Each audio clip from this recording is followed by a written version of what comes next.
Madame, Monsieur, bonjour. Très heureux de vous retrouver dans ce 13h au Bénin. Voici le sommaire. Démarrage du carême chrétien chez les catholiques ce mercredi. C'est une période de 40 jours de recueillement pour les fidèles qui commence ainsi par le mercredi des cendres. Ce matin, nos équipes étaient à l'église catholique Marie-Auxiliatrice de Ménotin pour vivre ce moment avec les fidèles. Ensuite, et conformément à la tradition, les fidèles musulmans ont démarré aussi ce mercredi le jeûne musulman. Mois de prière, de privation et de partage.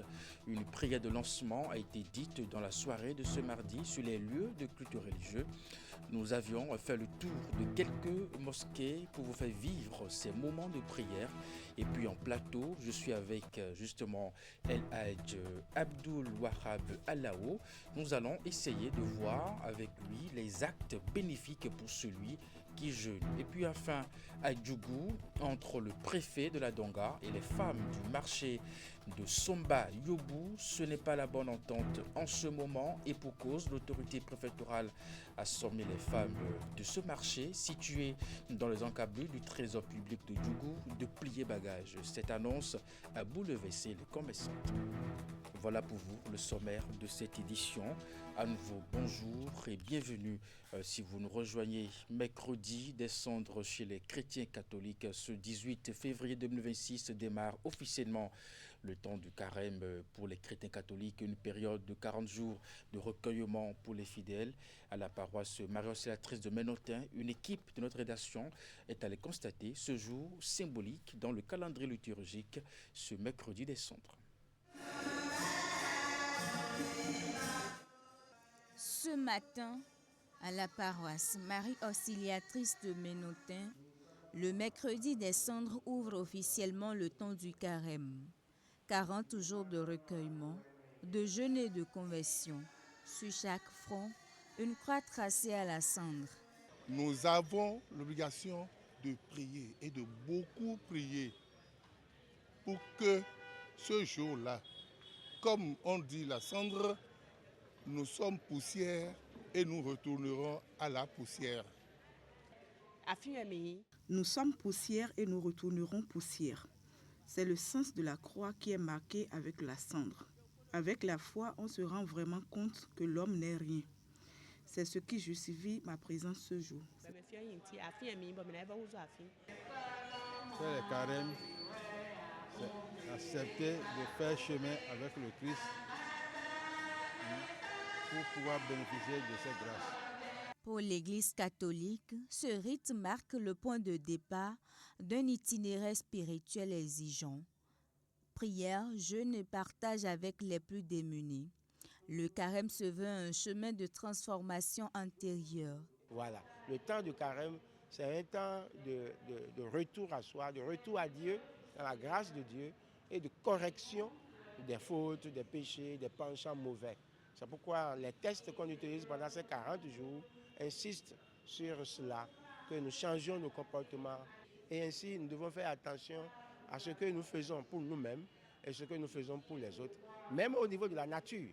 Quand on parle d'écologie aujourd'hui, c'est le respect de ce que nous avons reçu de Dieu. Et si chacun de nous respecte cela, vous verrez que la paix qu'on demande tant, la justice qu'on demande tant, vont devenir des réalités ordinaires. Au-delà du symbole, c'est un appel à interroger ses choix. Ainsi commence le carême prévu pour durer 40 jours avec un renouveau pour chaque fidèle. Avant de poursuivre cette édition, les décisions du Conseil des ministres sont tombées avec remaniement technique à la clé. Justement, le ministre de la Santé va assurer l'intérim du ministre de l'Enseignement supérieur et de la Recherche scientifique qui a été élu donc au Parlement. Ensuite, le ministre de l'Industrie et du Commerce sera chargé aussi du portefeuille du tourisme et de la culture et des arts, puisque justement, Jean-Michel Abimbola aussi a été élu au Parlement. Mois de prière, de privation et de partage. Le jeûne musulman a officiellement démarré ce mercredi aussi au sein de la communauté musulmane, conformément à la tradition. Une prière de lancement a été dite dans la soirée de ce mardi sur les lieux de culte à travers justement une prière de circonstance. Constat dans quelques mosquées de la ville de Cotonou avec Hugues Vigningbe, Jocelyn Barriga. Mosquée centrale de Kendonou, des fidèles musulmans procèdent à un rituel, l'ablution. Acte de purification, le geste annonce l'imminence d'un culte.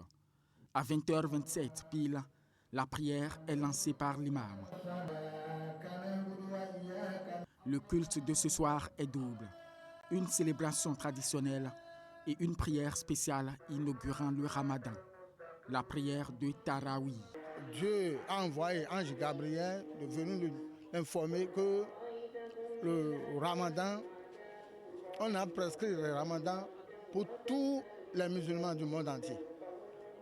Comme on les a prescrit ceux qui sont arrivés avant nous. À quelques kilomètres de là, l'ambiance est identique à la mosquée centrale de Zogbohwe. Ici également, les fidèles sont massivement rassemblés pour honorer la veille du carême. Un musulman qui ne fait pas cette prière, même s'il jeûne, il n'a pas de prière. Cela veut dire que le jeûne ne sera pas exaucé. Voilà un temps qui annonce des récompenses multiples. Pour cela était la passion à laquelle je me suis déjà laissé durant 11 mois. Ce mois est venu rappeler à l'âme qu'il a effectivement un créateur à laquelle il doit se dévouer. Période de prière et d'abstinence, le Ramadan s'accompagne de plusieurs recommandations. Bon, tout le monde sait qu'on ne doit pas manger. Dans le mois de Ramadan, tous les mauvaises choses que tu as fait avant, tu dois laisser tout ça là. Ce n'est pas seulement s'abstenir de manger, ce n'est pas ça seulement. Tes paroles seront contrôlées. Tu ne peux pas parler en désordre. Deuxièmement, tes oreilles aussi. Là où les gens sont en train de raconter des bêtises, tu ne dois pas rester là. Tes yeux, si tu avais offensé quelqu'un ou bien quelqu'un t'a offensé, c'est le moment de se pardonner. À noter que les malades sont dispensés de l'obligation de jeûne. Néanmoins, il leur est donné la possibilité de soutenir matériellement et financièrement un autre fidèle. Une manière symbolique d'implorer la grâce d'Allah. Dans la suite de ce reportage, je partage ce plateau avec l'imam de la mosquée centrale d'Arrozon. Nous sommes à Kpaou, El Hadj Abdoulwahab Alao. Bonjour. Bonjour. Merci d'être avec nous dans ce journal. C'est moi qui vous remercie. Comment aborder le mois de Ramadan? Alhamdulillahi, loin de Allah, paix, salut et grâce sur le meilleur des êtres, le prophète Muhammad sallallahu alayhi wa sallam. Le mois de Ramadan, il faut commencer par recadrer en disant que c'est un des piliers fondamentaux de l'islam. En islam, l'islam se repose sur 5 piliers fondamentaux. Et le 4e pilier, c'est bel et bien le jeûne du mois de Ramadan. C'est ça. Allah subhanahu wa ta'ala l'a rendu obligatoire pour tous les musulmans qui en ont la capacité, bien sûr. Et comment l'aborder? Il faut l'aborder en commençant par purifier son intention, parce que c'est un acte d'adoration. C'est un pilier de l'islam et c'est une adoration.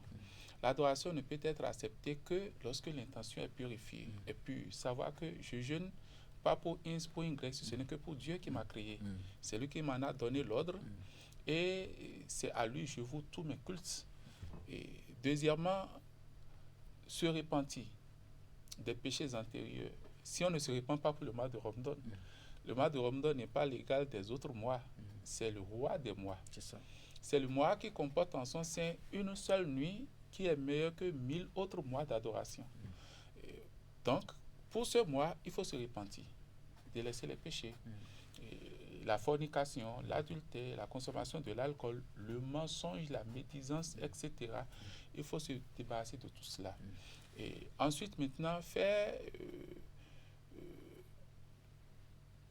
planification spirituelle, morale et pratique. C'est ça. Spirituelle pour qu'on puisse savoir comment organiser sa journée, pouvoir prier à l'heure. Si on n'avait pas l'habitude de prier à l'heure ou de prier du tout, c'est l'occasion de se repentir, de commencer par prier. La prière, elle est obligatoire. As-salatu imaduddin, c'est le pilier fondamental de la religion musulmane. Vous ne priez pas, techniquement, vous n'êtes pas musulman. Donc, pendant le mois de Ramadan, vous avez l'obligation de prier à l'heure. Et pour les hommes, dans la mosquée, en communauté. C'est ça. Donc, vous faites la planification de telle sorte que vous puissiez répondre à cette exigence-là. Et la planification spirituelle s'étend aussi vers la lecture du Saint-Coran. Et parce que le mois de Ramadan, c'est le mois anniversaire du Saint-Coran. Allah a dit, Shah Ramadan, alladhi unzila fihi al-Qur'an. Le mois du Ramadan durant lequel le Saint-Coran a été révélé. Et c'est le mois où même l'ange Gabriel venait réviser le Coran au prophète toutes les nuits. Donc, le musulman doit aussi s'efforcer pendant ce mois à lire le Coran.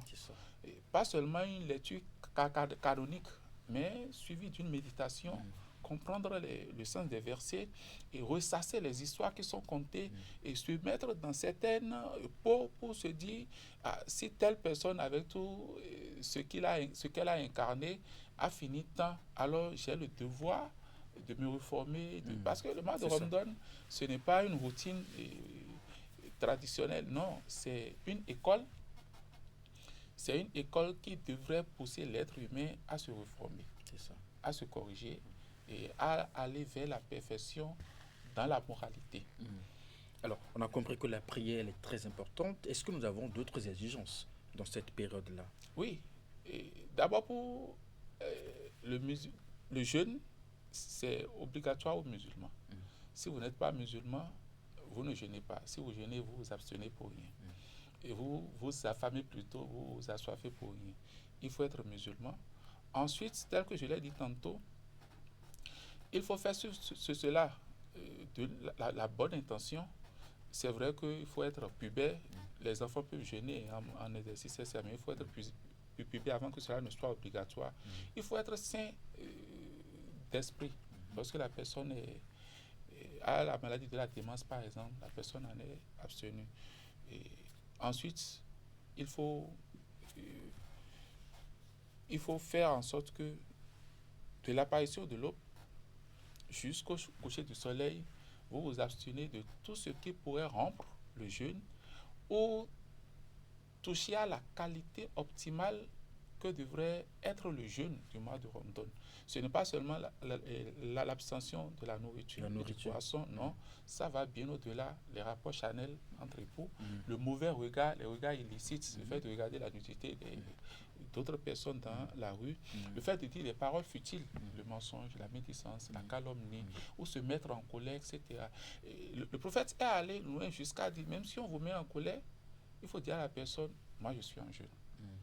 Pour montrer que vous avez le devoir de faire jeûner, en paix avec vous-même. En paix avec vous, de faire jeûner tout votre organisme. Oui. Alors, comment on se comporte pendant le mois de Ramadan? En tout cas, on comprend déjà à travers vos explications, en termes d'exigence, ça traduit aussi en même temps voilà. L'état d'esprit, le comportement aussi. Le comportement du musulman pendant ce mois doit tourner autour de la douceur. D'accord. Le musulman doit être doux, patient. Il doit faire preuve de patience, de pondérance, d'endurance, de tolérance. Et il doit, pendant ce mois, faire preuve de beaucoup de charité. Le prophète sallallahu alayhi wa sallam était l'être le plus charitable que la terre connue. Et pendant le mois de Ramadan, il était encore beaucoup plus. Et c'est le mois, généralement, comme l'a dit un sage, il a dit le mois de Ramadan, c'est le mois des musulmans, spécifiquement pour deux catégories de personnes, le savant et le riche. Le savant qui enseigne à travers sa science, qui montre aux gens ce qu'ils doivent faire. Parce que autant il enseigne, lorsque les autres mettent en pratique, ils ont les récompenses. Lui qui a enseigné aura les mêmes récompenses que ceux qui mettent en pratique, sans que les leurs ne diminuent. C'est ça. Et c'est aussi pour le riche. lorsque vous faites preuve de charité dans le mois de Ramadan, vous avez beaucoup de récompenses. Et dans un hadith unanimement reconnu authentique, le prophète sallallahu alayhi wa sallam disait Man fattara sa'iman, celui qui fait rompre le jeûne à un jeûneur aura les mêmes récompenses que ce jeûneur sans que ces récompenses à lui ne diminuent d'un iota. On va évoquer justement ces récompenses. Quand on respecte tout ça, quels sont les bénéfices qu'on tire du jeûne? Oui, les bénéfices. Le prophète sallallahu alayhi wa sallam dit Man sama Ramadan imanan wa ihtisaba, celui qui jeûne le mois de Ramadan avec foi et espérance en Allah, tous ses péchés antérieurs lui sont pardonnés. Et lorsqu'on parle des péchés pardonnés, la personne se retrouve comme un enfant nouvellement né. Et vous voyez, après que Dieu vous pardonne, il faut faire miséricorde. Il exauce vos évocations, ce à quoi vous aspirez, il vous l'accorde. Il vous fait aimer même par ses créatures. Et c'est ça, la plus grande récompense. Autre que ça, le prophète sallallahu alayhi wa sallam a dit L'issa'imi farhatan, le jeûneur a deux joies. Lorsqu'il veut rompre le jeûne, c'est une occasion de joie. Et pendant cet instant, s'il demande quelque chose à Dieu, Dieu le lui accorde. Et le jour, il rencontre encore son Seigneur. Et c'est aussi un moment de joie parce que à travers le jeûne, Dieu va le récompenser honorablement. Il aura même une porte spéciale par laquelle il va entrer au jour de la résurrection. Et je voudrais profiter pour, oui, pour dire, lorsqu'on fait la salat de Tarawih, parce que j'ai suivi l'élément tout à l'heure, lorsqu'on fait le mois de Ramadan, c'est un mois d'adoration. Si vous n'adorez pas Dieu pendant le mois de Ramadan, vous allez l'adorer quand? C'est pour cela, les actes d'adoration, il faut les multiplier. Parmi les actes d'adoration, il y a la prière, la salat de Tarawih qu'on fait après la prière de Ishaï, qui est très bénéfique. Mais qui ne signifie pas que lorsque vous ne l'accomplissez pas, vous n'avez pas de jeûne. C'est deux choses différentes. Vous pourrez l'accomplir, que Dieu l'accepte, comme Dieu ne l'accepte pas. Vous pourrez ne pas accomplir et que selon même les conditions, Dieu vous donne les récompenses de quelqu'un qui l'a accompli parce que vous avez l'intention, vous avez l'habitude de l'accomplir, vous avez l'intention de le faire, mais vous avez été empêché. Et parallèlement, ça ne touche pas à la qualité du jeûne. Du jeûne que vous faites, non, ça ne touche pas à la qualité du jeûne. La qualité du jeûne, ça dépend de l'apparition de l'aube jusqu'au coucher du soleil, la manière dont vous avez craint Dieu. Parce que le jeûne, c'est une adoration cachée. C'est entre vous et votre Seigneur. Dieu. Tout le monde peut voir que vous êtes en train de jeûner en réalité, que derrière vous ne jeûniez pas, que vous mangiez en cachette, que vous buviez en cachette, ou que vous disiez, que vous regardez des choses illicites, etc. Mais c'est entre votre Seigneur et vous. C'est pour cela, on n'aura pas les mêmes récompenses après avoir jeûné. Non. Dieu a dit, Assomoli, le jeûne m'appartient. C'est moi qui en donne la récompense. La récompense que je donne à Ins ne sera pas la même que je donne à Ingrid, parce que les deux n'ont pas jeûné de la même manière. Les deux n'étaient même pas dans les mêmes conditions en jeûnant, etc. C'est assez profond. Alors, quel est le cas des personnes souffrantes pendant cette période? Oui, en islam, la yukallifullahu nafsan illa wus'aha. Allah ne charge aucune âme d'un poids supérieur à ce qu'elle ne peut supporter. Si vous êtes malade, la maladie est de deux catégories. Il y a la maladie qui ne vous empêche pas de jeûner. Vous êtes malade, vous pouvez supporter le jeûne jusqu'au soir sans que ça ne vous cause du tort. Alors vous jeûnez. Allah dit que vous jeûniez est meilleur pour vous. Mais dans le cas où jeûner pourrait porter atteinte à votre santé, vous pouvez aggraver la maladie, vous pouvez retarder la guérison, dans ce cas, vous ne jeûnez pas. Vous ne jeûnez pas, et ça aussi c'est subdivisé en deux catégories. Il y a ceux dont la maladie, on espère que cette maladie sera guérie. C'est une maladie passagère, etc. Je donne un exemple. La personne a mangé le sahur au petit matin avant l'aube, et vers 7h ou 8h, elle a commencé par faire la diarrhée. Entre 8h et 10h, elle a déjà fait la diarrhée peut-être 5, 6, 7 fois. Elle est faible. Si elle ne peut pas supporter, elle sent qu'elle ne peut pas supporter, elle rend le jeûne. Et elle rembourse après. C'est la même chose pour le palud, un certain nombre de maladies. Maintenant, si c'est une maladie dont on n'espère pas la guérison, on sait qui est très critique. La personne ne jeûne du tout pas. Du tout pas. Mais qu'on pense en nourrissant un pauvre pour chaque jour de jeûne manqué. Allez, merci beaucoup, El Hadj. Je suppose que vous avez aussi des conseils à donner à l'endroit des fidèles musulmans qui nous regardent en ce moment. Oui, savoir que le mois de Ramadan, c'est le mois dans lequel les actes de charité ou tout acte d'adoration que vous faites, les récompenses sont multipliées à l'infini. En profiter au maximum, faire une bonne planification. Ayama Maroudat, ça en fait tellement de bonheur que on aurait souhaité que toute l'année soit Ramadan, mais malheureusement ce n'est que quelques jours. 16 jours sont sacrés, 16 secondes sont sacrées. Il faut en profiter au maximum pour le plus se rapprocher d'Allah subhanahu wa ta'ala. C'est l'occasion pour chaque musulman de pouvoir porter cette doléance devant Dieu et de voir cette doléance exaucée. Au lieu de courir vers un signe grec en train de chercher des solutions où il n'y en a pas, parce que la solution là, il y en a qu'auprès de Dieu. Et l'obscurité vous poursuit. Vous cherchez la solution encore dans l'obscurité et vous allez vous perdre pour rien. Allez vers la lumière. C'est l'occasion pour nous de pouvoir nous rapprocher de Dieu en contrôlant nos faits et gestes, en liant le lien de parenté, en faisant même des moments à ceux que nous savons qui sont dans le besoin parmi nos proches, nos voisins, etc. En étant un exemple, un ambassadeur de l'islam dans chaque quartier dans lequel nous évoluons, dans chaque société où nous travaillons avec nos partenaires d'affaires, etc. Le temps, parce que je vous vois, le temps est parti. Nous prions Allah nous aurons d'autres occasions d'accepter de nous nos actes d'adoration et de nous faciliter le jeûne de Ramadan. Et que chaque musulman sache que ceux qui sont sous la tombe là donneraient tout pour venir vivre encore un seul Ramadan sur terre. Alors qu'ils en profitent le maximum, qu'ils fassent de ce Ramadan comme un Ramadan d'adieu, comme si c'est le dernier qui ferait sur la terre. Merci à vous, El Hadj Abdul Wahab Alarou. Vous êtes imam de la mosquée centrale d'Arhozan, de Paou. Merci vraiment de votre disponibilité.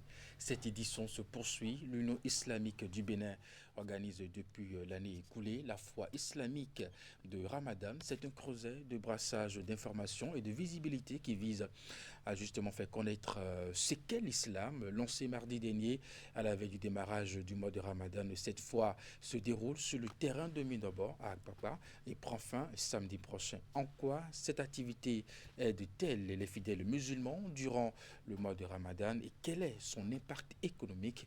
Oulatou Sanoussi, Jocelyn Barriga.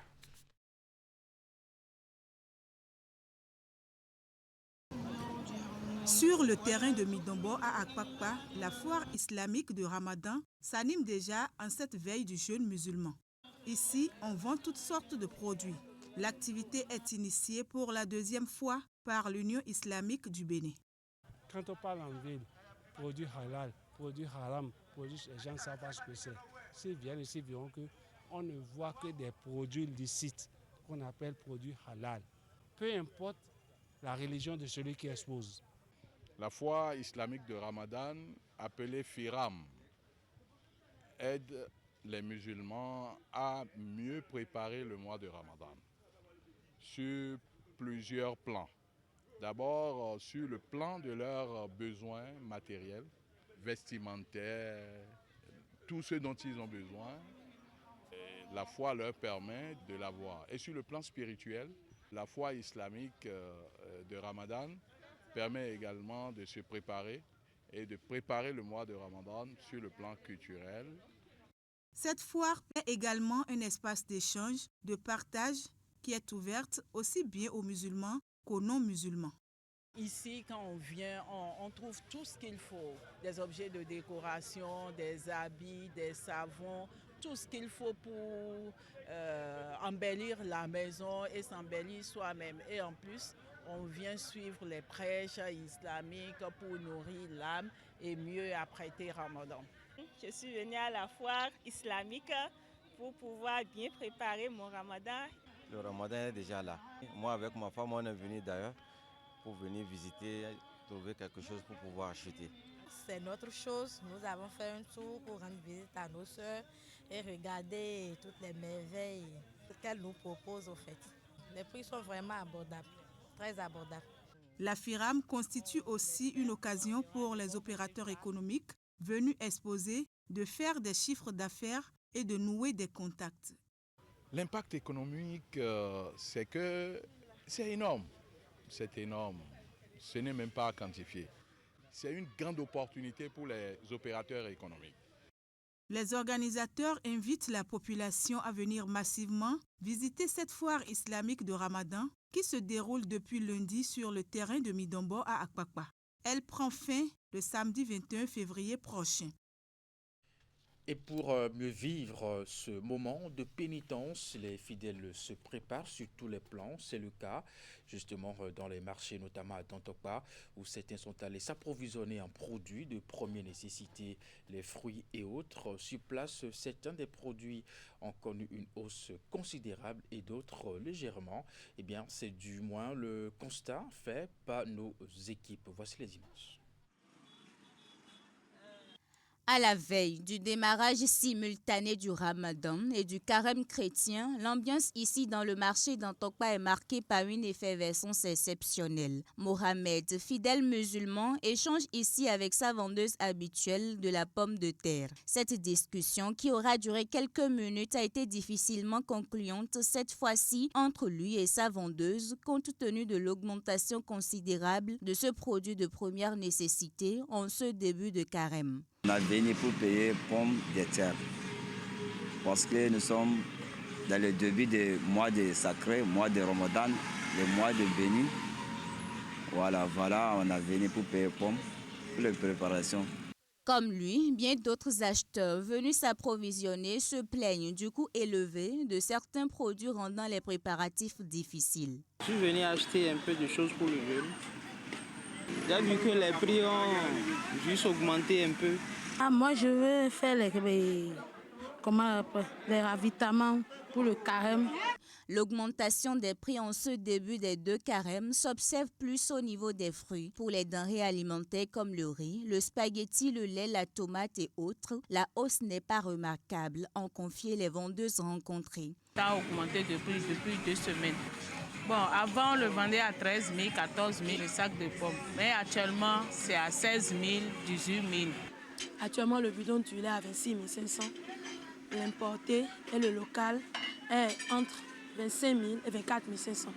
Bon, on a un souci spécialement au niveau du sucre. Le sucre en morceaux surtout, qui est en rupture. Et pour le reste, ça tient.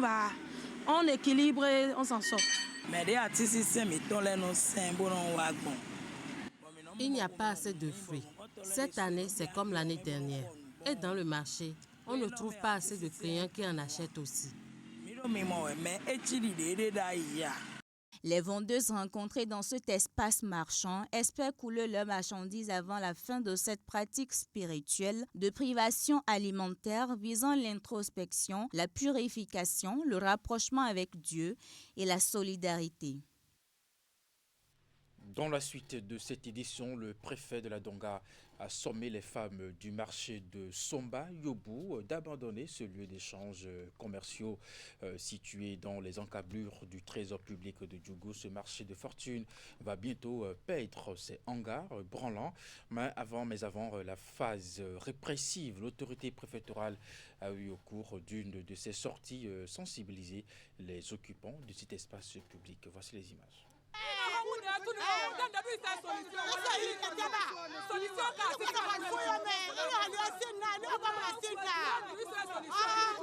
La nouvelle du déguerpissement imminent annoncée par l'autorité préfectorale il y a quelques jours a provoqué un tollé parmi les commerçantes qui sont inquiètes pour leurs activités commerciales. On était de l'autre côté de l'autre marché, Somoyobu. Quand un jour on était en train de faire le marché, très tôt le matin, on a vu les gens en train d'enlever les tôles. On se demandait c'est quoi, que c'est la préfecture, ils veulent le construire. On a quitté, on est revenu de l'autre côté encore dans Somoyobo à côté de la mairie. Marché passé, on était là quand le préfet lui-même était venu, que de quitter. On a dit, on s'est demandé de quitter pour aller où? Parce qu'on nous a construit la nouvelle marché, on est là, on ne vend pas. Parmi les dispositions prises pour les relogements, il y a le marché de Taïfa, situé dans le 1er arrondissement, d'ordinaire très peu fréquenté depuis son inauguration. Il va bientôt accueillir ces femmes qui sont réticentes. Notre marché là où vous nous avez amenés là, on ne veut pas là-bas. On veut le grand marché, le nouveau marché, c'est là-bas qu'on veut.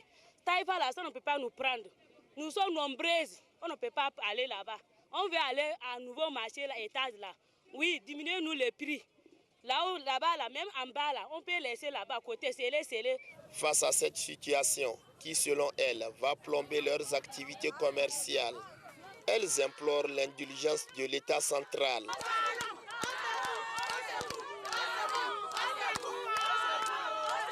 On remercie Patrice Talon.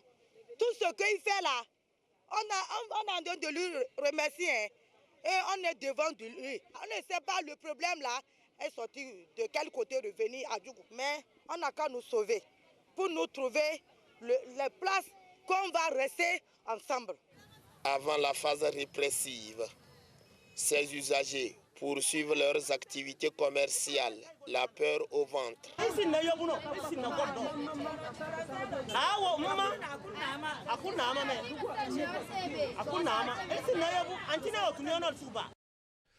On reste à Djougou, dernière étape du périple de l'autorité préfectorale, tout comme aux étapes précédentes. Il a mis en place le conseil communal de Djougou. Après la désignation du maire et de ses deux adjoints, l'Union pour le renouveau, parti minoritaire, a claqué la porte contestant justement la non-attribution du poste de deuxième adjoint au maire, Abdou Sabri Dissou. Maire de la commune de Djougou, le conseiller élu Idrissou Yaya. Yaya Idrissou resta donc à la tête du conseil communal de Djougou. Assisté de Tahiratou Salifou Assouma, première adjointe au maire, et de Rabiou Zulkifilou Issifou, deuxième adjoint, il s'engage à jouer convenablement sa mission. À vous, chère population de la commune de Djougou, vous êtes la raison d'être de notre mandat. Merci pour votre soutien indéfectible. Pour cette mandature 2026-2033, je vous fais une promesse de m'investir jour et nuit pour l'amélioration concrète de vos conditions de vie et de travail. Mon ambition est de bâtir avec vous une commune résiliente et durable où chaque citoyen trouve sa place et sa chance de s'épanouir. Cette nouvelle équipe est composée uniquement d'élus BR. Cette configuration n'est pas du goût des conseillers UPR qui ont quitté la salle en signe de protestation. Malgré cela, la cérémonie présidée par le préfet s'est déroulée sans encombre. Votre mission sera exigeante.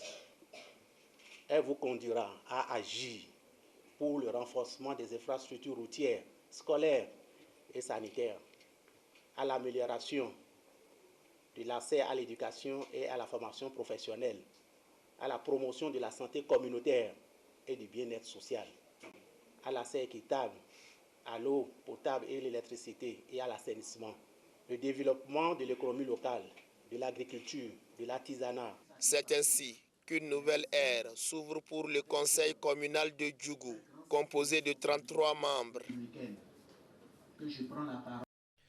C'est la fin de cette édition. Merci de l'avoir suivi, de votre fidélité à 16h. C'est votre bulletin d'information 19h30, la grande édition de la soirée. Portez-vous bien et à très bientôt.